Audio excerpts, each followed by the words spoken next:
कुंभ का पहला पर्व यानी पहला शाही स्नान खत्म हो चुका है। अब पौष पूर्णिमा पर 21 जनवरी को दूसरा शाही स्नान होगा। नमस्कार, मैं हूं आपके साथ मोनिका सिंह राणा। जी हां, कुंभ की दिव्यता और भव्यता अब और बढ़ने लगी है। हर गुजरते दिन के साथ आस्था, श्रद्धा और देवत्व का ये संगम और ज्यादा पावन होता जा रहा है और इसी संगम से निकल रहे हैं कुंभ के अनोखे रंग। आज आपको दिखाएंगे क्या है एक साधु का 28 साल का प्रण। आपको दर्शन कराएंगे नाथ संप्रदाय से जुड़े योगी आदित्यनाथ की दिव्य कुटिया की। तो चलिए शुरू करते हैं कुंभ कथा का ये सिलसिला। एक साधु पिछले 28 साल से राम मंदिर के लिए साधना में जुटे हुए हैं। वो अब तक 3 करोड़ से ज्यादा दीप दान कर चुके हैं, अन्य का त्याग कर रखा है और शिव साधना में लीन रहते हैं। और अब कुंभ नगरी में 11.5 लाख दीप जलाए जाने का अनुष्ठान शुरू किया है। मंदिर निर्माण के लिए दीपदान का ये कार्यक्रम 19 फरवरी तक चलेगा। शिव योगी मौनी महाराज के शिविर में रोजाना 33,000 दीप जलाए जा रहे हैं, यानी शिव साधना से मंदिर निर्माण का साधन जुटाया जा रहा है। वंदे देवो मातपिं सुरगुरुं मारुतां नीलात्मा ओम गणाधनाय नमः, ओम कालेग्ने नमः। दीपदान से होगा मंदिर निर्माण, शिव साधना से बनेगा राम मंदिर, विजयश्री यज्ञ से दूर होगी बाधा। एक साधु का 28 साल का प्रण। नमः स्वाहा, ओम नृत्यप्रियाय नमः स्वाहा, ओम नृत्यनर्ताय नमः स्वाहा, ओम नर्तकाय नमः स्वाहा, ओम सर्वलाभताय नमः स्वाहा। दीपों की रोशनी से जगमगाता पंडाल, 1.25 लाख रुद्राक्ष से बना शिवलिंग, पंचचक्र हवन कुंड में जलती पवित्र अग्नि की ज्वाला और इस दिव्य वातावरण में शिव साधना में लीन एक साधु।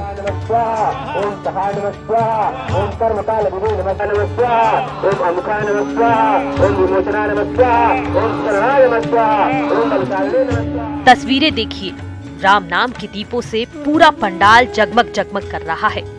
एक तो नहीं बल्कि 11.5 लाख दीप जलाए जाने हैं। रोजाना 33,000 दीप जलाए जा रहे हैं। कुंभ में 19 फरवरी तक मौनी महाराज की ये साधना यूं ही चलती रहेगी।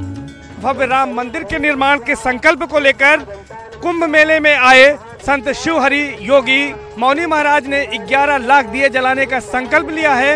इसके तहत वो यहाँ पर एक यज्ञ का आयोजन कर रहे हैं। यह विजयश्री महायज्ञ है जिसे कि भगवान राम ने किया था। ऐसा बताया जाता है कि भगवान राम जब लंका पर चढ़ाई करने जा रहे थे तो उन्होंने भगवान भोले को प्रसन्न करने के लिए विजयश्री महायज्ञ किया था। उसके बाद उन्हें लंका पर विजय प्राप्त हुई थी। तो राम मंदिर निर्माण का मार्ग प्रशस्त करने के लिए मौनी महाराज यहाँ पर विजयश्री यज्ञ कर रहे हैं और 5 चक्रीय यहाँ पर कुंड तैयार किया गया है जहाँ पर प्रतिदिन यहाँ पर यज्ञ होता है। इसके साथ ही साथ एक शिवलिंग तैयार किया गया है जिस पर 1.25 लाख रुद्राक्ष चढ़ाए गए हैं। खुद मौनी महाराज रुद्राक्ष पहनते हैं। 11,000 रुद्राक्ष वो अपने शरीर पर धारण करते हैं और वो खुद को रुद्रावतार मानते हैं। इस तरह से रुद्र की पूजा करते हैं, महाकाल की पूजा करते हैं और यहाँ पर इस तरह से यज्ञ करके उनका ये उद्देश्य है कि इस तरह से यज्ञ करने से और दीप जलाने से जो राम मंदिर में आने वाली जो बाधाएं हैं वो बाधाएं दूर होंगी।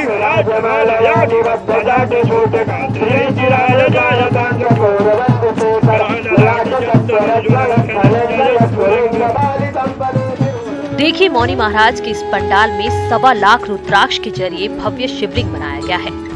खुद मौनी महाराज अपने तन पर 11,000 से ज्यादा रुद्राक्ष धारण करते हैं, इसलिए लोग इन्हें रुद्राक्ष वाले बाबा के नाम से भी जानते हैं। शिव रूपी श्रृंगार के बाद ये शिव साधना में लीन हो जाते हैं।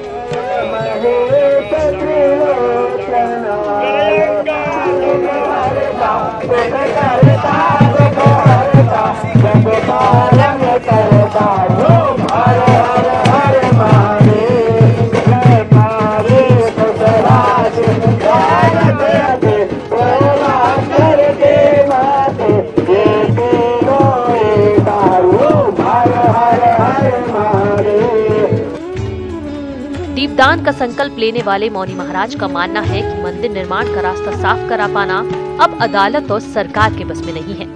ऐसे में वो दीपदान कर खुद भगवान को खुश करने की कोशिश करते हैं। यज्ञात् भवति पर्जन्यः यज्ञः कर्म समुद्भव। यज्ञ से ही समस्त क्रियाओं की सिद्धि होती है। यज्ञ से ही भगवान राम का अवतार हुआ था। यज्ञ के माध्यम से ये भगवान राम के मंदिर का निर्माण भी होगा। इसी विश्वास के साथ 28 वर्षों से राम मंदिर निर्माण हेतु मैं निरंतर महायज्ञ का संकल्प लेकर के चला हूँ, क्योंकि दीप देव देवेश कर्म साक्षी समुद्भव यावत पूजाम करिष्यामि तावत त्वं सुस्थिरो भव। दीप से कामनाओं की पूर्ति होती है, इसलिए 28 वर्षों में 3 करोड़ से ज्यादा दीपक रामलला के लिए हम जला चुके हैं। हे महादेव, हे आसुर, हे विष्णुभद्र, हे गंगा। मौनी महाराज की ये साधना आज की नहीं बल्कि पिछले 28 सालों से राम मंदिर के लिए वो यूं ही तप कर रहे हैं। अन्न का त्याग किया हुआ है। कुंभ के बाद भी मौनी महाराज की ये साधना तब तक जारी रहेगी जब तक अयोध्या में भगवान राम का भव्य मंदिर नहीं बन जाता। निर्माण के लिए संकल्प लेता हूं, भव्य मंदिर का निर्माण हो। हाँ जी स्वामी जी, हमारे सन 1991 से राम जन्मभूमि निर्माण के लिए संकल्प लिए हुए हैं, जिसमें हिंदू संस्कृति को मानने वाले विश्व के कोने कोने से लोग आकर के इस अभियान में जुड़े हुए हैं। मैं भी गोंडा से आता हूं और हर वर्ष इस पावन धरती पर महाराज जी के संकल्प में सहयोग करता हूं। और हम बहुत खुश हो रहे हैं इधर यज्ञ में देखकर, और फर्स्ट टाइम ये यज्ञ देखा है और इसी यज्ञ में हमने संकल्प लिया है भगवान राम जी का मंदिर बनाने के लिए। मौनी महाराज पिछले 2 दशकों से हर साल माघ महीने में प्रयागराज आकर यहाँ संगम के तट पर दीप जलाते हैं। अब उन्हें जल्द ही अपनी साधना का फल मिलने की उम्मीद है।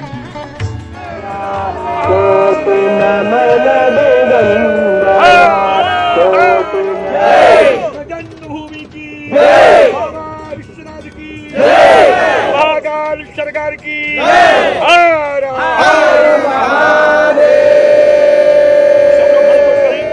11.5 लाख जो दीपों का लक्ष्य है वो पूरे मेला समय तक पूरा होगा और 1,51,000 दीपों के साथ वो महाआरती गंगा तट पर करेंगे। और उनका मानना है कि इस तरह से भगवान शिव की आराधना करने से और ये महायज्ञ करने से राम मंदिर का निर्माण जरूर होगा। कैमरा पर्सन संजीव मिश्रा के साथ सर्वेश दुबे, न्यूज़ 18 प्रयागराज। इधर कुंभ में सीएम योगी के लिए खास कुटिया बनाई गई है। कहा जा रहा है कि इस कुटिया में दुनिया से दूर कुछ दिनों के लिए सीएम योगी कल्पवास करेंगे। न्यूज़ 18 आपको दिखा रहा है सीएम योगी की वो कुटिया जो कुंभ क्षेत्र में बनी है। इस रिपोर्ट को देखने के बाद आप योगी जी के कानों में कुंडल पहनने के पीछे की वजह भी जान जाएंगे। कुंभ में योगी की कल्पवास कुटिया। योगी की कुटिया में पहुंचा न्यूज़ 18, जहां योगी होंगे साधना में। उत्तर प्रदेश के मुख्यमंत्री योगी आदित्यनाथ योगी अवतार में नजर आने वाले। कुंभ में इस बार योगी सिर्फ सीएम ही नहीं बल्कि योगी महासभा के अध्यक्ष के रूप में भी उपस्थित रहे, जिसके लिए बाकायदा 9 बीघा जमीन में योगी बाबा के कैंप में 3 बड़े पंडाल लगाए गए हैं। एक पंडाल में प्रदर्शनी लगी है, दूसरे पंडाल में प्रवचन, योग और कथाओं के साथ ही सांस्कृतिक कार्यक्रम हो रहे हैं और तीसरे पंडाल में बनी कुटिया में सीएम योगी खुद आंशिक कल्पवास करेंगे। सीएम का ये आंशिक कल्पवास नाथ संप्रदाय के प्रमुख के तौर पर होगा, लिहाजा यहाँ की सजावट बेमिसाल की गई है। मुख्यमंत्री जब भी कुंभ क्षेत्र में आते हैं यहाँ जरूर आते हैं। मैं अपने कैमरा पर्सन अभिषेक शर्मा से कहूंगा कि दिखाएं सबसे पहले इस प्रांगण की तस्वीरें। ये श्रीनाथ गुरु जी आदेश योगी महासभा गोरखनाथ अखाड़ा। मुख्यमंत्री योगी आदित्यनाथ योगी महासभा के अध्यक्ष भी हैं और यहाँ पर उनका एक शिविर लगा हुआ है। इसे योगी की कुटिया के नाम से पूरे कुंभ क्षेत्र में जाना जा रहा है। जब भी मुख्यमंत्री आते हैं तो ये जो कुटिया बगल में बनी हुई है यहीं पर मुख्यमंत्री आते हैं, रुकते हैं, संतों से मिलते हैं, महात्माओं से मिलते हैं। कुंभ में बनी सीएम योगी की कुटिया काफी चर्चा में है। मुख्य प्रवेश द्वार पर ही आदित्यनाथ की एक भव्य तस्वीर लगी है। सूबे के मुखिया होने के साथ साथ योगी नाथ संप्रदाय के प्रमुख भी हैं और इसीलिए इस कुटिया का महत्व और भी खास हो जाता है। अंदर दाखिल होते ही योगी के गुरु गोरखनाथ की बड़ी सी सुंदर फ्रेम में तस्वीर लगी है। पंडाल के अंदर छोटी छोटी कुटिया बनाई गई है। सीएम योगी इन्हीं कुटिया में अपनी साधना करेंगे। अब आप ये भी जान लीजिए, सीएम योगी के कानों में जो कुंडल आप देखते हैं वो उनके नाथ संप्रदाय से जुड़े होने की वजह से ही है। नाथ संप्रदाय के प्रमुख और एक संत के तौर पर योगी यहाँ आंशिक कल्पवास करेंगे।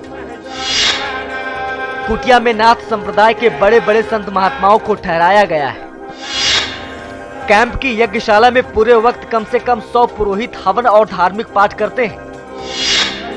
यहाँ प्रवचन, राम कथा, यज्ञ और झांकियों के दर्शन के साथ ही कई दूसरे आध्यात्मिक आयोजन भी होते हैं। शिविर में सीएम योगी के लिए 2 महाराज कुटिया तैयार की गई, तो साथ ही उनके लिए पूजा घर, लाइब्रेरी और मीटिंग हॉल अलग से तैयार किया गया है। सीएम योगी हर दूसरे दिन फोन पर तैयारियों का जायजा लेते हैं और कैंप की भव्यता और दिव्यता की हिदायत भी देते हैं। योगी आदित्यनाथ के सीएम होने की वजह से इस बार कैंप में आने वाले नाथ संप्रदाय के संतों में खासी उत्सुकता और उल्लास का माहौल देखा जा रहा है। मुख्यमंत्री योगी आदित्यनाथ जी जब भी यहाँ आते हैं, कुंभ क्षेत्र आते हैं, तो अपनी कुटिया में वो जरूर आते हैं। भले ही चंद मिनटों के लिए आए या चंद घंटों के लिए आए, लेकिन वो आते जरूर हैं। ये है नाथ संप्रदाय की परंपरा, जिसके महंत, जिसके प्रमुख मुख्यमंत्री योगी आदित्यनाथ जी हैं। कैमरा पर्सन अभिषेक शर्मा के साथ उमेश श्रीवास्तव, न्यूज़ 18, कुंभ क्षेत्र, प्रयागराज। कुंभ के निराले रंग हैं। यहाँ एक 30 वर्षीय विदेशी श्रद्धालु ने प्रयागराज की धरती पर आकर अपने बाल दान कर दिए। अध्यात्म के रंग में ये विदेशी श्रद्धालु ऐसी रंगी कि उसे बाल दान करते वक्त जरा भी ये ख्याल नहीं आया कि लोग क्या कहेंगे। इस विदेशी श्रद्धालु ने मास्टर्स डिग्री की है। उसका कहना है कि आत्मिक शांति से बढ़कर और कुछ नहीं, इसलिए उसने प्रयागराज में अपने बाल दान कर दिए और उसे यहाँ आकर बहुत अच्छा लग रहा है। The Shakti here is very, very powerful. There's just a vortex that's been created here over centuries and centuries of practice, of sadhana, and it just feels like such a natural place to be. As well as being here with Ma, a living master, is such a gift to be here with Ma, to be here with my community, and just to get to focus on practice. तो विदेशी श्रद्धालु भी आस्था में डूबे नजर आ रहे हैं। और अब बात अखाड़ों के इतिहास की करते हैं। कुंभ पर्व के वक्त शाही स्नान के लिए आने वाले 10 नाम सन्यासी, साधु और महंतों के 13 अखाड़े हैं। एक जमाने में ये सब संगठित थे, लेकिन बाद में इन अखाड़ों के बंटवारे हो गए। आज हम आपको श्री शंभू पंच अग्नि अखाड़े के बारे में बताएंगे।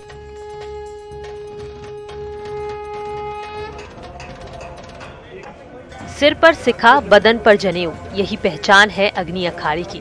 नागा सन्यासियों के अन्य 6 अखाड़ों से थोड़ा अलग है ब्रह्मचारियों का संगम। शैव संप्रदाय से होते हुए भी अग्नि अखाड़े की तमाम चीजें नागा सन्यासियों से तनिक भी मेल नहीं खाती।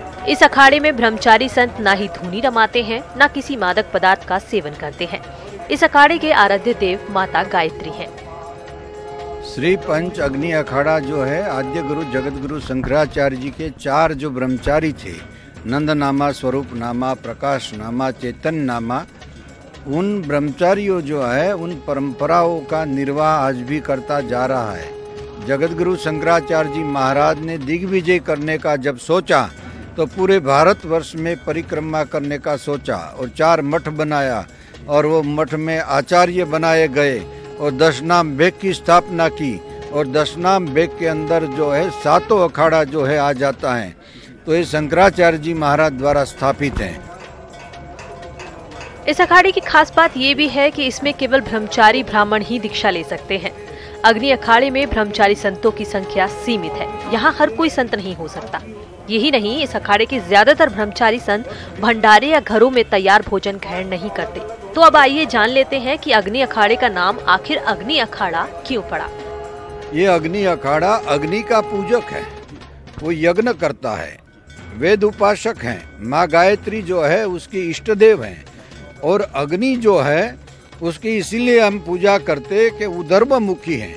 आप पानी डालिए तो ढाल में चले जाएगा, पत्थर डालिए तो धरती के ऊपर जाएगा, वायु का दबाव हो तो नीचे के भाग में जाएगा, मगर अग्नि हमेशा उच्च उदर्भ गति में जाती।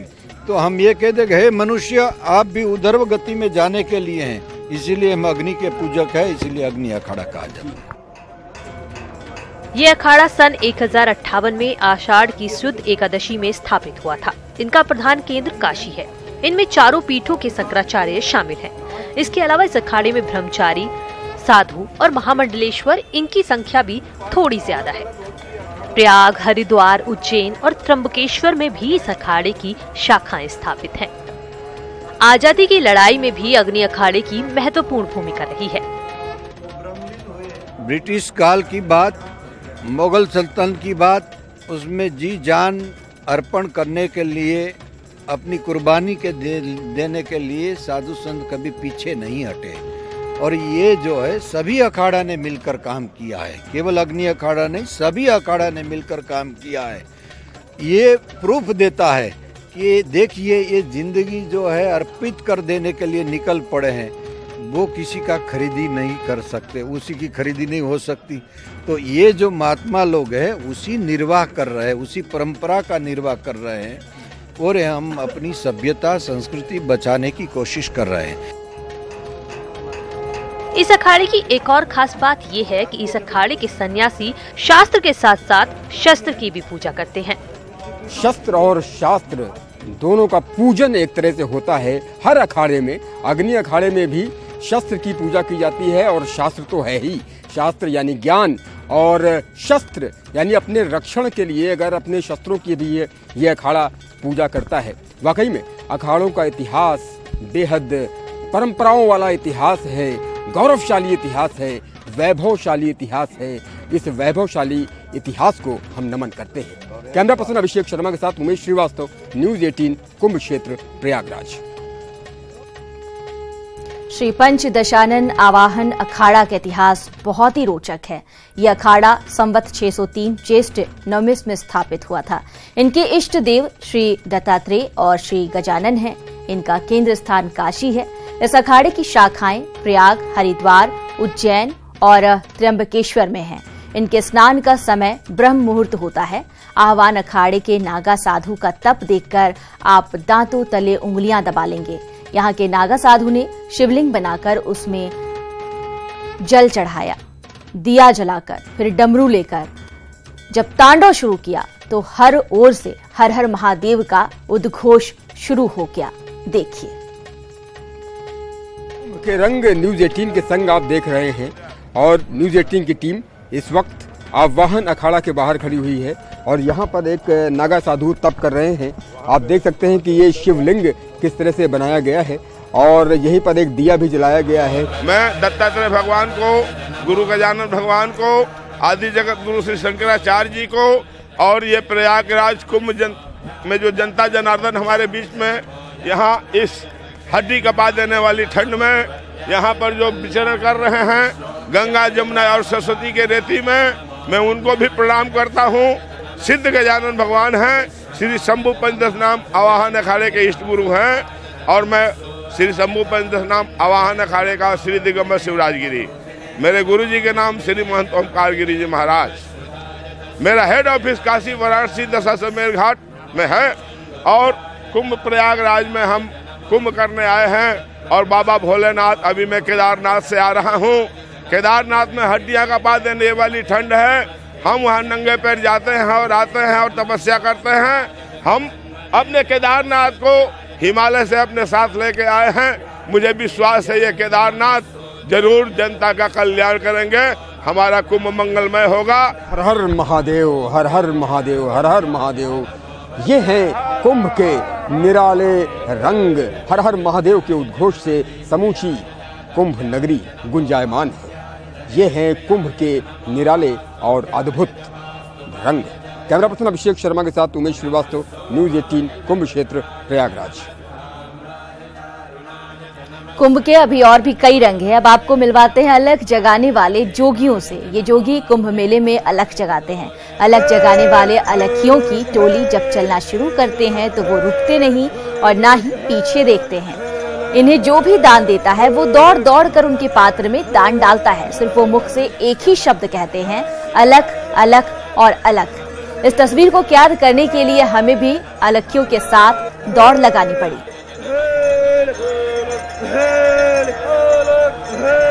कुंभ के अनेकानेक रंग हम आपको लगातार दिखा रहे हैं। इसी कड़ी में आप देखिए अलख जगा रहे हैं ये सन्यासी साधु और ये रुकते नहीं हैं, ये चलते ही रहते हैं, अलख जगाते हैं, पीछे मुड़कर नहीं देखते हैं, सामने ही देखते रहते हैं, पीछे नहीं मुड़ेंगे। हम कुछ सन्यासी से बात करेंगे। बताइए, अलख अलख अलख अलख अलख अलख अलख अलख अलख अलख अलख अलख अलख अलख अलख अलख अलख। पीछे मुड़ के देखते भी नहीं है और रुकते भी नहीं है। नहीं नहीं नहीं देखते हैं। कि इसके पीछे क्या परंपरा है? इसके पीछे क्या परंपरा है कि आप लोग बिल्कुल रुकते नहीं है, न मुड़ते हैं? ये चली आ रही है वर्षों पुरानी परंपरा। ये अलख निरंजन है, निरंजन अलख अलख जी, अलख जी। आप लोग अलग जगाते हैं जी, अलख मुड़ के नहीं देखते हैं? नहीं, बढ़ते जाते हैं। तो जो दान देना है देते जाए, देते जाए जी। तो जो दान देना है वो देता जाए। और ये लोग अलग जगाते हैं, कोई भी सन्यासी पीछे मुड़कर नहीं देखता है। और ये लोग लगातार ये परंपरा कुंभ में वर्षों से, सैकड़ों वर्षों से चली आ रही है। इसी के साथ हमारे इस खास कार्यक्रम में फिलहाल के लिए बस इतना ही। नमस्कार।